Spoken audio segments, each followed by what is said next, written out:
So, welcome. The event today is different. It's not just another well-being talk, nor will it be just another story about a dog. This webinar is Sabre's story, titled Presence Over Words. We will hear the story behind the first ISMA Special Recognition Certificate for the therapeutic dog that touched so many people's lives. Sabre was owned by Claire Concannon.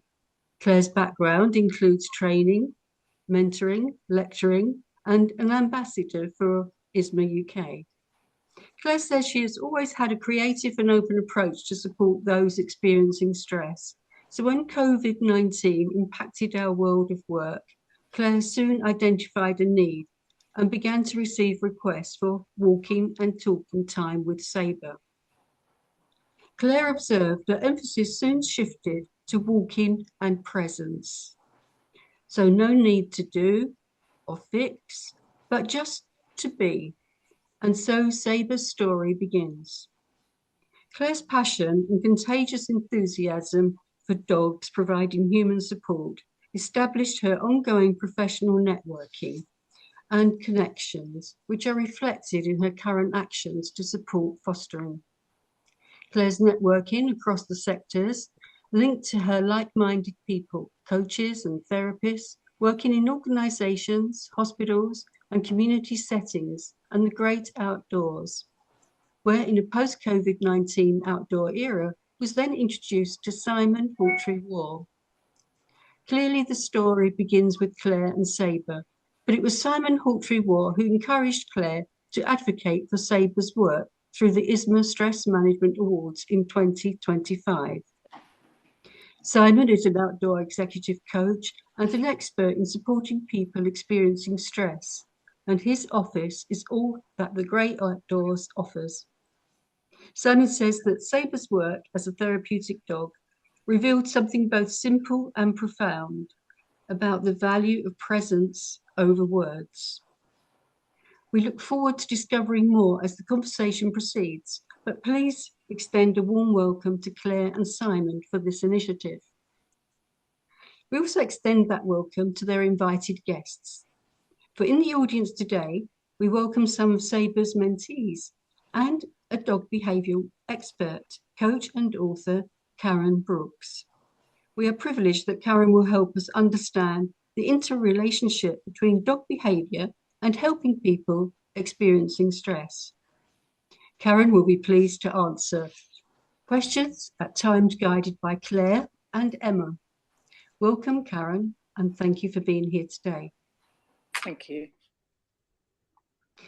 Now, I'm delighted to introduce our host, Emma Pennicard.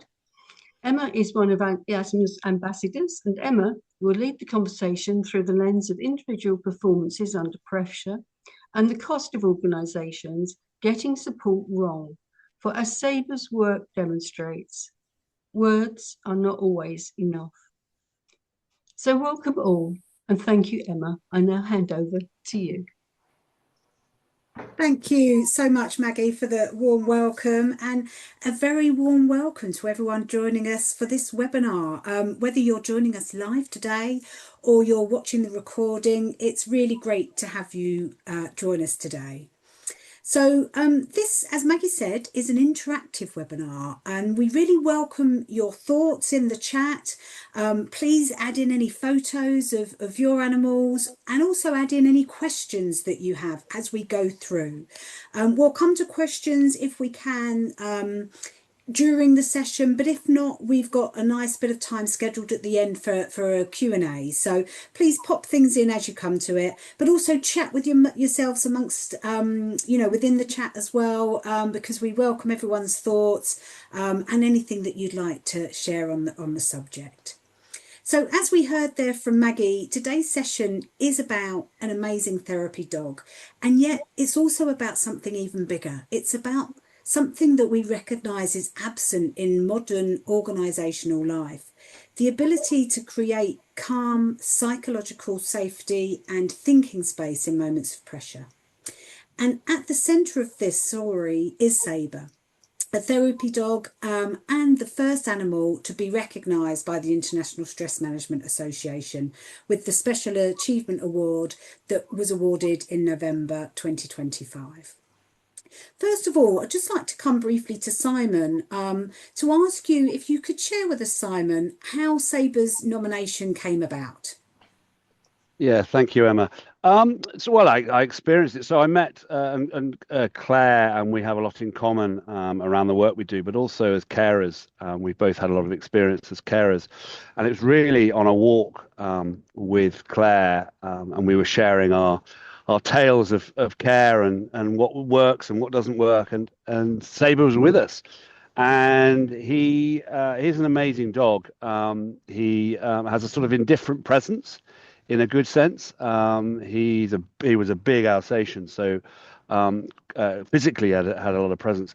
But I just noticed on from my own lived experience with him walking that he stayed with us. He trotted in and out, didn't ever go too far, didn't get in the way of what Claire and I were chatting about, but he was always there. And with us, and I really sensed a connection with him without him fussing or interacting necessarily. So it made me think about the work ISMA does, and the award ceremony was coming up, and I thought there's a whole area that's not recognised enough, which is around nature and animals within nature, and obviously animals closer to us, which are our pets, and what an important role they play for us. And in a connected world of apps and all sorts of things, supposedly helping us be healthier and help our mental health, you've got something that's very analog, very binary in the sense of a pet or an animal that just has incredible powers to soothe us, to calm us, to positively distract us. So it's really all those elements that made me thought it was very timely to use Sabre and the amazing work that Claire had shared with me in terms of what Sabre had done, but use him as an example that it's not all about programs and apps and initiatives, and actually simple presence can do a huge amount. And I certainly feel it. The final point I'll make is, one of my challenges with my own management of stress and things is that a lot of people around me want to fix things, want to give me ideas, and that just overloads my head with even more things to think about and more options. So I was very drawn to the fact that Sabre was just there and calming, and you'd reach down and stroke him and be with him, and that helped settle my mind and my overactive mind. So I suppose that's why he seemed perfect for the nomination, and I'm just delighted to keep spreading the word with something like this as well. Lovely. Thank you, Simon. And I think what makes it, even more special is that as at the time there wasn't actually a category to recognise, contributions from animals. Actually the awards initially, I guess, were launched with individuals and organisations in mind. So I think it made it extra special, to nominate Sabre, and actually it's very meaningful and it's quite pioneering actually in many ways. So, while obviously it may be Sabre that received the award, the story behind that recognition is actually really one of partnership and compassion. And I'd now really like to hand over to Sabre's owner, Claire, to share more about their journey together and the moments that, revealed just how powerful, calm and non-judgmental presence can be. So, Claire, as I bring up your slides, would you like to start with, talking to us a bit about Sabre and your journey together? Yes, and I'd like to say thank you to Carol, to Simon, to everyone. It's really good to be back and to be able to raise some awareness as we come up to Sabre's first anniversary. And there's so much more to be done, but I really appreciate it. Gives me a lot of pleasure to share this. Thank you. Next slide, please. So Sabre's story, my goodness. Sabre had 3 owners at under 1 year old when I first rescued him.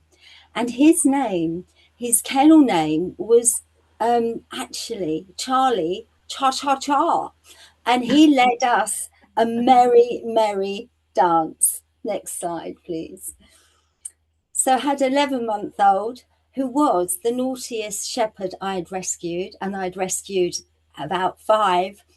And he nearly went back, but I persevered because I had a network around me of a friend who ran a small charity, and she had a whole team of dogs that were used to sharing the social skills that were required, and being part of a pack was so important.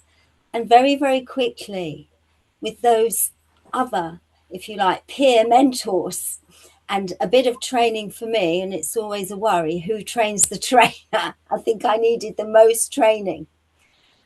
The next year, he won Best in Show at the local village day. And he still retained that title because unfortunately COVID didn't allow us to have another village day. But we thought we'd put that title to good use. And especially around that time, there was a lot of people that were feeling very, very vulnerable. So his very charismatic ways, I'm sure, touched the hearts of many in the show, but he went on to reach out. And so I shall share a little more. Next slide. So Xavier became a little bit of a poster boy. He was a handsome dog. And he did quite a lot in our own village, as I said, as working for his title. We had something called Pause Pathway, which meant that he would, when safe to do so, especially during COVID, would meet people at the end of their pathway. And as Simon mentioned earlier, some people were carers and they were having to isolate and stay in with their cared for. Some people didn't have dogs. And it was just something that he could do in the local community. Unfortunately, around this time, my mum became very, very ill. And Sabre became my saviour too. And what was amazing, and where I found this presence over words that meant so much, is my mum had to, if she wanted to maintain what was being compromised by a rare brain condition, was her speech and her walking. So we used to go to speech therapy, and it took all her energy to say the word Sabre. But my goodness, when she did, Sabre turned round and everyone in the room smiled. Next slide, please. So there he was, always the gentle giant. And as Simon said, he could have been intimidating, especially on a walk and for people that were maybe a little anxious about dogs. However, most people felt safe with Sabre. And it really was. I was promoting a lot of mentoring. I was balancing my career with my care responsibilities. But people were very happy to come up. And we called it talk and walk in the beginning. But actually, he taught me more walking, less talking. And that allowed people to just be themselves and have this much needed distraction in times that they most needed it. Next slide, please. Oh my goodness. When he was at play, that is a boomer ball for anybody who doesn't have a pet. And Sabre would just play with that all day. In fact, it is his tricks, his own self-taught tricks. I can't take anything away from him. I didn't teach him any of the tricks with his boomer ball when he went Best in Show. But my goodness, he would entice people to play with him, enchant people to play. And even though they might have been anxious at first, he would welcome them into his play.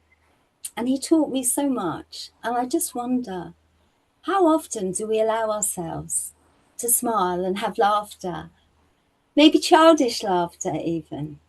But the other thing he taught me and a lot of the people that had him as a safety net was that actually when it was enough of play, that was it. Enough was enough. But how often do we stand back and realize that maybe we're not the best person to deal with something and to stand back? And quite often, I wasn't the best person to deal with certain things. It was Sabre that really was there, and this presence over the words. Next slide, please. So he reached the soul of many. He was the master of mindfulness, with an invitation to dance in the woods, an invitation back with nature, an invitation to slow down and to calm down.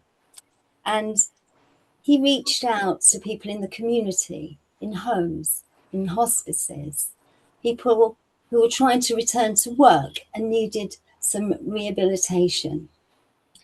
And it's very interesting because had he not been my saviour and taught me that it's okay to be in a state where you're stalled, it's okay not to want to talk. You can be just in the moment. And he gave us the space to just be ourselves in the moment. Next slide, please.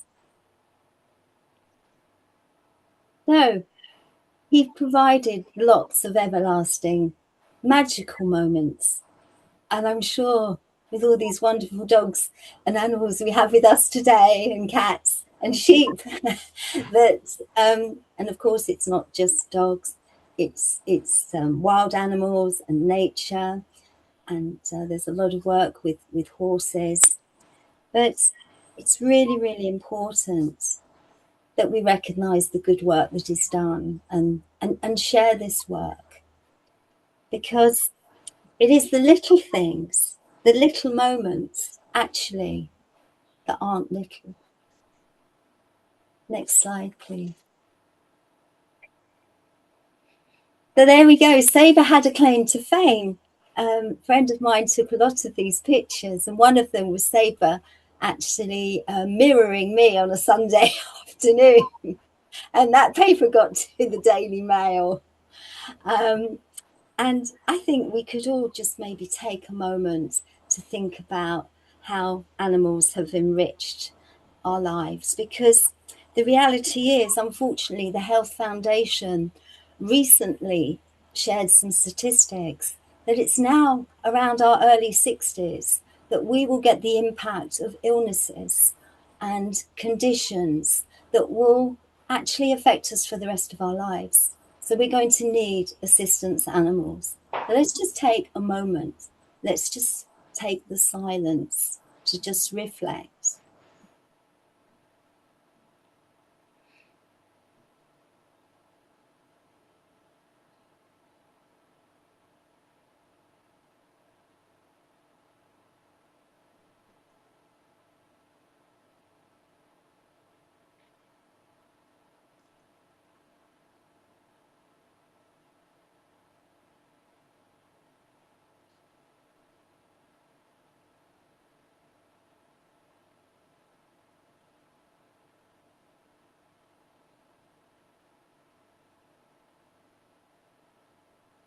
Thank you for that. I would now like to introduce you to Alfie. And Alfie has a very important job. And I'm going to hand over to a very good friend of mine who was a mentee, and we broke the golden rule. We're actually friends and have been friends for many years. I'm going to hand over to Tina Jones, who's just going to give us a snapshot of what Alfie does. Tina, welcome, and thank you for coming all that way from New Zealand. We're so lucky to have her on the call today. Tina. Oh, thank you. And it's just such a pleasure to be here and to be around so many like-minded people. And thank you, Claire, for inviting me. It's just so fortuitous that I happen to be in the UK, having just become a grandma. So it's been lovely. So with Alfie, my goodness, he was a rescue dog, and I run a charity in New Zealand that really cares for young suicidal young people. And basically, I'm sure many of you know New Zealand has the highest rate of youth suicide in the world. So we've set up this charity to really do something about that, and we've made an incredible difference in the suicide rates. But one of the great things that I have discovered is that we can do all the therapy, we can sit in a room with these young people, etc., etc. But the dogs can be an incredibly effective way of communicating with our young people. So Alfie is our therapy dog. He was a rescue dog. And what I've seen in the therapy room is that he creates this immense sense of safety and comfort and connection that Simon was talking about, that many of our young people struggle to make, with adults alone. I've noticed that when he's in the room, the young people either have him on their lap or there's distance between him and our therapists. And it really does help the young people to regulate their emotions and feel so less anxious. And just stroking him, they get the oxytocin going. And he's really, really good at also noticing. I mean, this young girl that you see him in this picture with, she has epilepsy. So before, or if she is about to have, one of her episodes, he goes up and puts his head in her lap, and it just brings her round. It's just an incredible thing to watch. And he actually will just sit in front of these kids and allow them to pat him, and he'll get hold of their hand if they're not stroking him enough, or if they're ignoring him. But the kids tell me that they love having him there because they're so frightened. When they first come to therapy, they've either tried to take their lives or they're seriously thinking about it. And they're really withdrawn. But when he's around, he's non-judgmental and they feel like they can say anything, and he's kind of there to protect them. So he really helps them to build that emotional safety, especially for the kids that have had a lot of trauma, and having a calm dog in the room really does encourage their communication. So, I mean, we also work with Saving Hope, which they rescue a lot of puppies. So we have the puppies and the kids work with the puppies and feed them and train them and, get to love them, which is just so incredible. So when Claire asked me to speak, it was just such a pleasure. And having met Sabre, that was just so awesome, going for a walk with him and, just being in the woods and outside, which is another thing the dogs bring to our young people, is that they get to be out in nature where they're normally just stuck behind a computer screen. So yeah, so it's just amazing. So I'm really loving what you guys are doing as well. So yes, thank you, Claire, for for asking me to be here. That's a pleasure, Tina. Thank you for sharing that. And as we said, this was going to be a very interactive session. So we're going to take a break for a pause there for the audience. But I'd also like to introduce Karen Brooks, who's been helping me, really been my mentor while I've been trying to understand the behaviour of some of the foster dogs. And just going to hand over so Karen just take a couple of minutes to tell a little bit more about what she does. And I'm sure there'll be some interactive questions before we go back to Simon and take the other sort of half of this and how much we can take away and learn as leaders and sharing and supporting leaders. Karen, the floor is yours with two furry friends.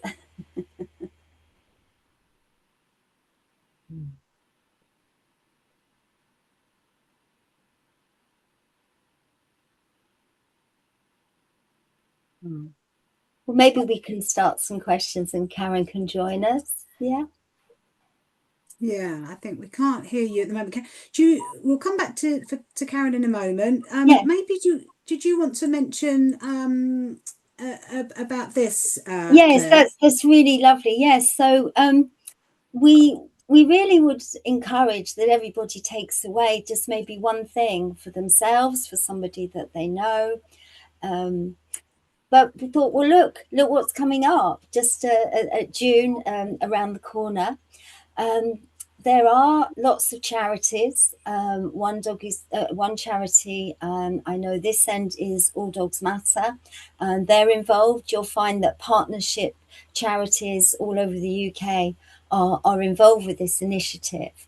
And I know that we've got Kelly on the call today. And I think we've got a dog bigger than Sabre on the call. Kelly, you might like to just say a couple of words of what it's like working from home with your support next to you as well, because we're encouraging people who don't do this to maybe consider bringing your dog at work day in June. But that could be that people are working from home as well. I work from home, and I just gave a little bit of history about Kobe on the chat, but I think he's a bit far too big to take into the office. But he definitely keeps me busy when I'm working from home. I get breaks in the garden in my lunch to play with him, and obviously trying to get to the post before he does, and that he's chewed it up. I'll see if I can get him to come here. Yeah. See if you can, Kelly. So Sabre was about 40 kilos. And what does he weigh in at? He's 55. Oh, say hello. Who's that? Who's this? There he is. He's 55. It's actually his birthday today. He's 3 years old today. Oh, that's amazing. Lovely. Oh, thank you. I think we've got Karen back now, Claire. Lovely. So maybe we can open up for... I'm sorry about that, everyone. My whole system decided to update itself, and I could hear you, but I couldn't see you, and I couldn't unmute. But I'm unmuted. I'm muted, and I'm not unmuted now. Anyway, technology, and I think I know about AI, but there you go. Anyway, I'm here and present with you again. Thank you, Karen. Glad you're back. Are you happy to take some questions? Because we were going to open it up. Absolutely. That's why I'm here. Ask Lovely. me whatever you like to ask me. Here's my contribution, my little amore. There you go, little girl. So, does anyone have any questions? Karen even. I stimulate some things. So I speak, and if someone wants to chime in with a question, then please do. I did a lot of work on presence and awareness for humans over the years. We put a leadership centre together with some patronage from a very, very spiritually aware person in London, and that was at a time that, and I can say this because I'm a Hertfordshire girl, we were a little bit slow in being more mindful, and we managed to help a few people be more present. And my passion with animals, dogs and horses and all animals really, and as Simon talks about, as nature, we put together something called Heads and Tails to help the human-animal bond and relationship and connection. And so if anybody's got any questions around how to be more present, how to be more grounded with the dog, we are now knowing through science that we can stroke our dogs and our animals, and it's been proven that our oxytocin raises and it calms our body and the dog, even though she's wondering what I'm doing in front of this screen. She doesn't know what a screen is, So yes, there are lots of gifts that animals bring to us, and as Claire mentioned, and thank you for having me, everybody. This is absolutely wonderful, and like Simon, it was just a joy to meet and find out about story and what you guys are all doing together, and Isma. I mean, great people like Emma and Maggie. So it's just for me, I see that as a synchronicity in your gifts, and whatever way we can do to help people, advise people, then we're here. So yeah, any questions on behaviour? Yes, we've got a question there from Rebecca. Rebecca, go ahead, unmute yourself. Oh, yeah. It isn't so much a question, it's an interesting point that I learned from, we have a kind of part-time dog. I won't bore you with the details, but anyway, I put a little photo of her, little Jackie. She's a Parson Terrier. And I used to be a GP and now work in stress management, and I have one-to-one clients. So anyway, I took her up her usual walk, and it's up a hill, and normally at the top I have a treat for her. And I remember one day going up, halfway up, I thought, oh my goodness, I forgot to bring her treat. And as predicted, we get to the top, she's doing all her usual, she hears a rustling, she's sitting there, great expectation. I thought, what can I do? I haven't got it. I'm so sorry. And literally, she did a little bit of this for a while, and then she clearly realized it wasn't happening. So she trotted off and carried on with her walk. And the lesson I learned from that was the ease of forgiveness. And a lot of my clients when I work in stress are harboring hurt, anger, resentment from things that have happened, which are really affecting them. And this was a real lesson in the way that Jackie just let go of the fact I'd messed up, got on with her walk and was her beautiful self. And I just thought that was a really interesting learning point. Thank you, That's Rebecca. lovely. And that's absolute, Dr. Rebecca, actually. And that's wonderful that you spotted that. And I think we miss those moments. I mean, you see people walking around with their dogs and the phones, and it's a really, really good point. And we all do it, no matter how much we know. We walk around and hang on a minute, get present, listen to the birds, even without the animal. So that's an outside animal. It's there, listen to the birds. That helps us be more focused and grounded. And we get a sense of calm and relief from that, and we don't necessarily sense it completely in our bodies, but that's why the nature it does heal us. And it is a good point to make sure that you're consciously conscious of walking and being present while you're going on those walks, even if you are a bit busy and trying to dream up some ideas or handle things with your kids and family and your parents. We've all been part carers with our parents as well, and I think that's a nice time to really use your animal to help you to be there and be with them. And they notice it. I notice it. My other dog, Rumi, he definitely notices when I'm not there. He's constantly coming up to me to remind me to be there. So yes. Lovely. Thank you, Karen. And we're going to get to some questions again in about 10 minutes time. So anyone else has got questions or thoughts to share, pop them in the chat and we'll come back to those. I want to bring Simon back in now and kind of, link this now to what we can learn, because Simon, it's really fascinating, isn't it, that, in one aspect, what Sabre did was, well, he didn't, he didn't do too much. He was very often, present.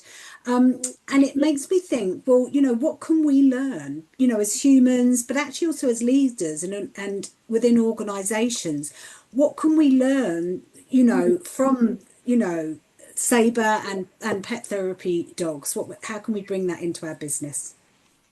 Yeah, thank you, Emma. And I suppose leading on from what Karen was saying, I mean, behavior is communication. So, and I think one of the biggest teachers for us are our animals and pets, because they don't rely on context, they don't rely on assumptions, they don't make judgments. They're very much in the moment, and I think that's really, really powerful. I think for me, for us as leaders, is that point. I think we're programmed through school, parenting, society, I suppose, to be doing and being less. And I think and therefore when someone is struggling or something happens in the workplace or in life, our immediate response is to react rather than to pause and reflect. And I think we can learn a huge amount from animals. I think my main point, I think, for people to be really aware of, whether it's in relationships or within the workplace, is their energy. And I think, and I would sort of take presence as energy. And I know from my own experience with dogs over the years, I spend a lot of time outdoors. I come across a lot of dogs, and I'm really aware of where my energy is at, how they respond to me. And they're not necessarily aggressive dogs, but they can be on edge if I'm on edge. And I think there's something I experience in nature, that when I'm very calm and grounded and wandering in nature, nature reveals itself. And I think we as humans are the same when we walk into a room. I think that's really, really critical. And I would suggest for a lot of leaders and organizations, we get lost in the doing and the frameworks, the programs, the training, what should be said. There's a number of clients of mine or people I come across that have well-crafted decks, as they like to call them in the corporate world, and they spend a long time getting the wording right on the decks. But we as humans pick up on presence, energy, and I think my main message really for leaders of today is just to be really present for that whenever you're with people that you manage and influence, is how you're showing up, because it does have an impact. And I think one of the beautiful things about animals is that you get a response really quickly. The reason your roomie, I think it was sitting so calmly on your lap, Karen, was because you're calm. If you're fretting and you're worrying about getting out or the next thing, then it's going to affect it. And I think my main message in all this about presence, not words, is for leaders, if it's in anything when they're doing a team meeting or an update and stuff, is not getting all their paperwork together, not getting all the answers, but just really investing on what are they carrying into that meeting that they need to just take a moment, as you were saying, Karen, just ground themselves and get present. Because if they carry that argument into the morning, or they carry that concern and that stress, then their team will feel it, and it will affect their performance, and it'll erode, and it can really spread.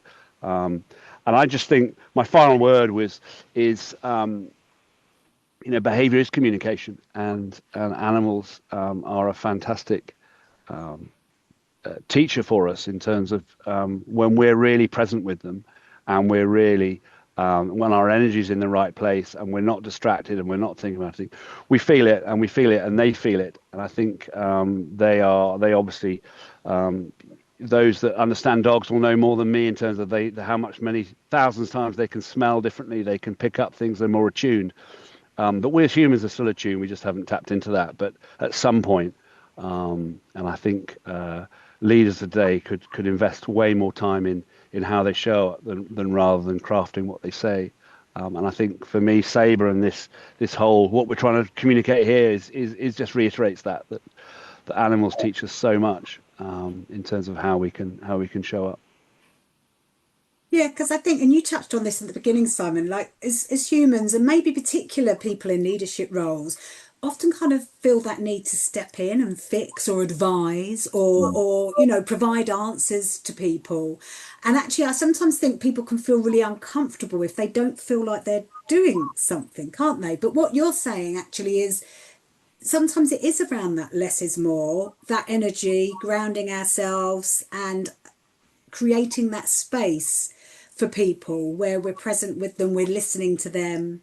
And obviously that's something I'm sure you bring into your coaching world as well. What would you say, what kind of impact does that kind of calm and that regulated presence have on people? How does it affect their ability to think and perform under pressure if their leader is bringing that calm presence? Well, I think it's clarity. It allows people to respond and not react. I think at a basic level, it halts your ego and helps you respond with purpose and authenticity. I think it, and so I suppose above all, for me it checks your ego, checks your reaction. And I think that's really important. So you're making the end benefit is just better decisions. You're making better decisions for people. And I think for me, leadership really is about managing emotions, your own and helping other people manage theirs. And I think that's the impact. And why I work in nature. Nature does that. Nature, pets, dogs are all part of nature, and it's that wonderful space they hold, non-judgmental.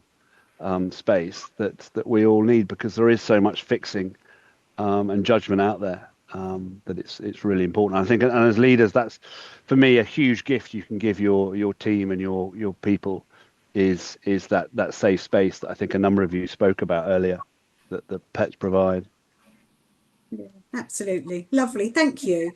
So, one more question, I guess, from me, which can be to any one of our guests today, before we move into the Q&A, is, anyone that's got any advice to organisations that would like to kind of take this further and incorporate, therapy dogs or any animal assisted initiatives into the workplace settings. What kind of things can people use? Claire, you touched on about bring your pet to work day, but how can organisations practically use some of these initiatives? Has anyone got any thoughts on that? Well, I think, I mean, I'm responding to you, but it is about going into the companies. I mean, I work with a lady who had Goldman Sachs. They just had puppy, like bring your work to a dog to work day. So that's great. But I really like the sort of science of what does actually that do to them, and did they notice what it did and the change in the behaviour of the team, for example. So we all know that traditionally training is team building. I think naturally they all come together and it releases. Because of the oxytocin, naturally, it just sort of gets them present just by the nature of the dog. So it brings a focus, which team building would do. You get together and then they start talking. So bringing them physically and practically together, there's that. But what does it do after that? I think is quite a key, and it sort of adds a bond. So you're creating a bond. And it's not just about work, but it really is, because you actually will go away and you'll find you're more energized just in a little moment.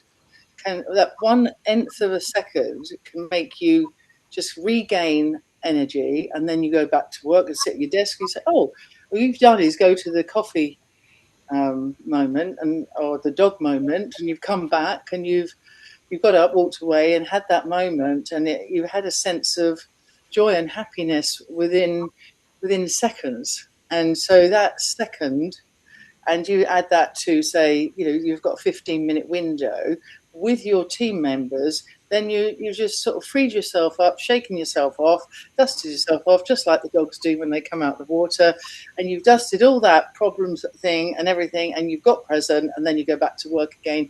And the problem that you were just looking at that didn't know how to handle, you look at it a very different way.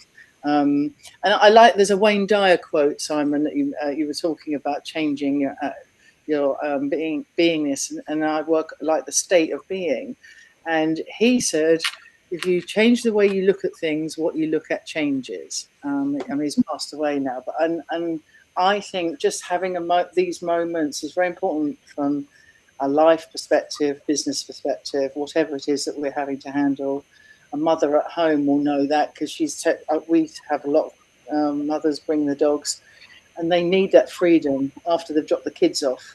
So whether it's about kids, work, I know, they come out, they've got the freedom, that moment out with the dogs, and then they go back to life is their moment, if you like. Lovely. Thank you, Karen. So let's open it up now to our audience. Time to ask any questions or share any thoughts, any observations like Rebecca did earlier. You can either pop those in the chat or put your hand up emoji up, and we can come to you. To ask our experts any questions or anything you'd like to know about Sabre as well, please feel free to, and we can have a bit of a chat through before we sum up. Maggie, is there any questions already in the chat, or in case I've missed anything? Yes, there's one here that Rebecca has had to leave us, but she has left an observation of a programme on Channel 4, and it's called The Dog House. And Rebecca says that it matches a rescue dog with people wanting a dog. It tells people stories. It's very uplifting. And she gives an example of a little girl who struggles with anxiety and found the perfect dog to be her listening ear. And was incredible. The dog was incredibly empathic, and which helped him grow in confidence. And so she said it's a really good feel-good program. So that's Channel 4. I don't know the program, but Yes, perhaps I've some of seen you. it. Yeah, it's really good. It's really good, and they're very, very. They listen to what the family think. Sometimes it's quite good because they listen to that family think.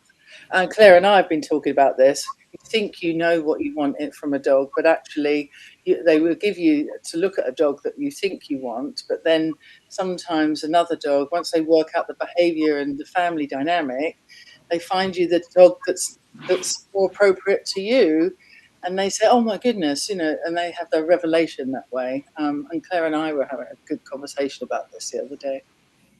Oh, thank you. That's a nice recommendation. So any other questions or observations, any thoughts? I've got an observation. Just to say that I'm absolutely delighted that ISMA is supporting this initiative. Really, really delighted. This is Millie here, who's one of the pictures that you saw with Sabre. Sabre was always this is Millie's testimonial for Sabre.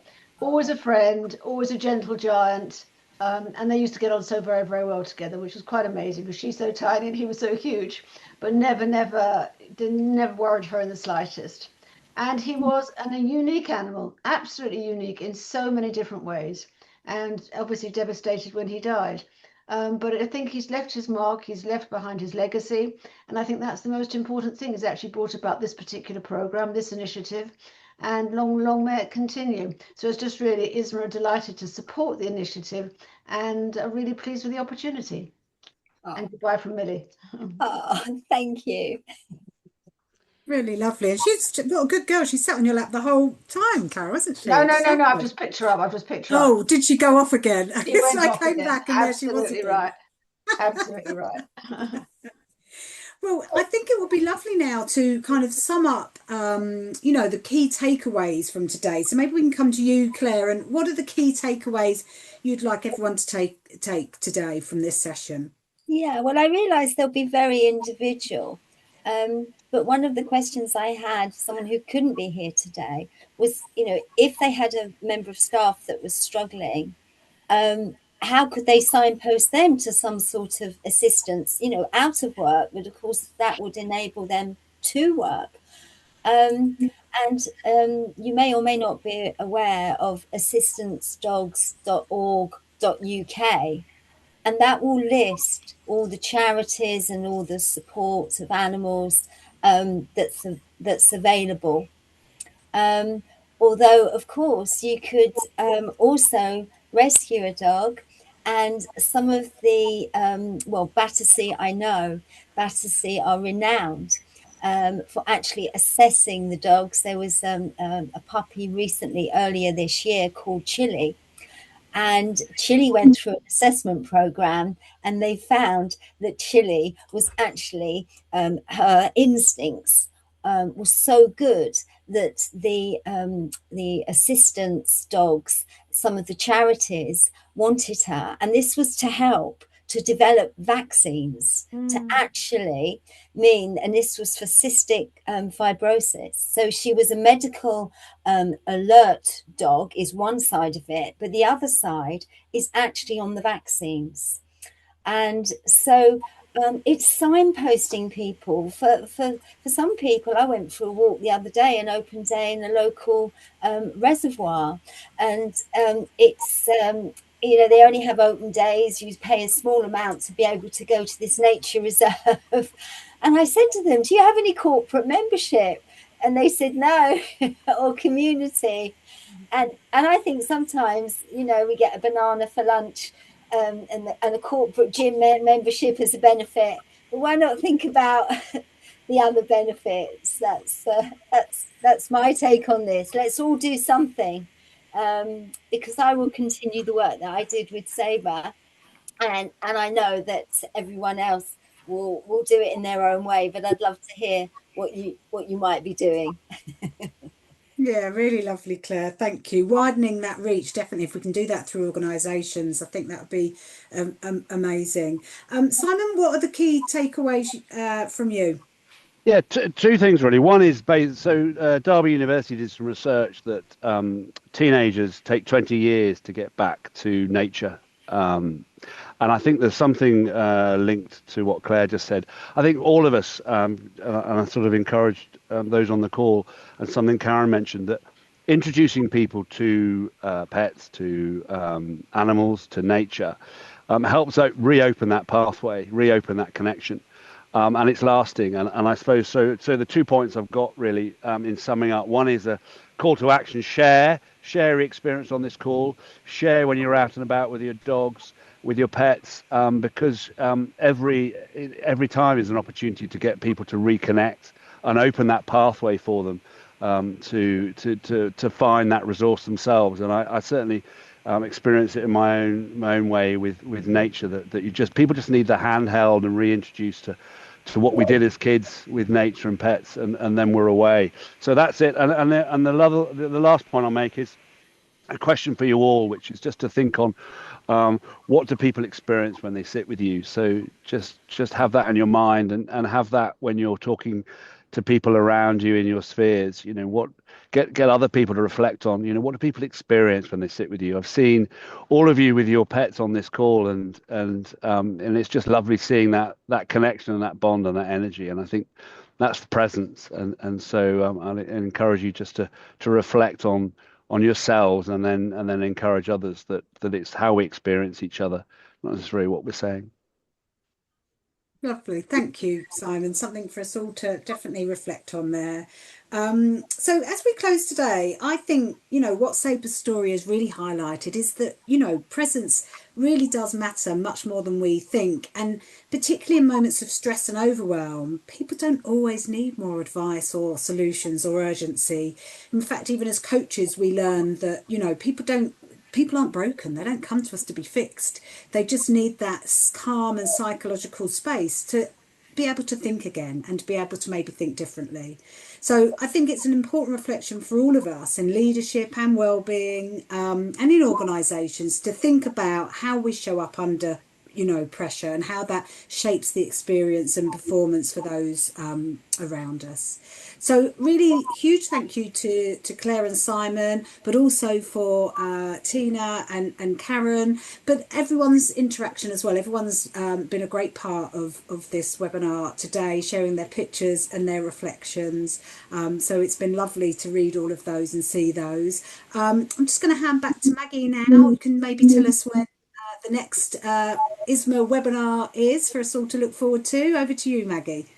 Oh, thank you very much, Emma, and of course Claire and Simon, and all the wonderful questions that have come along. Do we have time where I'd like to share a little personal example of, I don't have a pet, but I had a moment. Have we got time? Please. Yes, Maggie, go on. And I promise I won't forget about the next webinar. That's the important part. I won't do. But I had a moment, and it just struck me, looking at all the different settings, and somebody that doesn't have a pet. And when I was recently going through a difficult time in changed circumstances, I find that getting on a train and going to a green space somewhere, a special place, is really helpful. And I was sitting in my own little world, telling myself over and over all the things that are wrong. And the wind changed, I was chilly, and I thought, oh, it's time to go. And then this little tree appeared in my pathway, and it was quite bare, but the branches began to shake, and I noticed this one blossom on the end of the branch. And I stood there, it caught my attention, and I stood there for a moment. Then this wonderful gift came along in the form of a little robin. And this little robin stood on the end of the branch, and the wind catching his little feathers, his little red chest was sort of fluffing up. And he suddenly turned his head, and I swear it seemed to go on for like 2 minutes, just doing a bird on a tree moment. It was this robin and I gazed at each other for what seemed like forever. And I could feel my whole self. I forgot about the cold. I know I'm one of those people, head and shoulders stressed person, and my shoulders dropped. I felt actually at peace. And we were linked in that moment for such a time. I felt like it was a little message, and it changed everything. And I love the quote that we heard earlier. I don't want to misquote it. The change the way you look at things, and it changes everything. And that little Robin in that moment of connection did that for me. So I really appreciate the topic of this webinar today.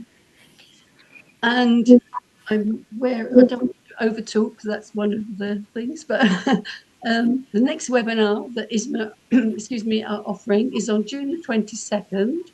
And this will link nicely to the organisation and leadership skills that have been mentioned today. So do please look out. Sorry, there's quite a moving moment with the Robin. Please look out for our promotions and Eventbrite tickets, and we look forward to seeing you again in June. Thank you, Emma. Thank you, Maggie. Thanks, Thank you, everybody. everyone. Thank you. Thank you so much. Namaste. Thank you. I'm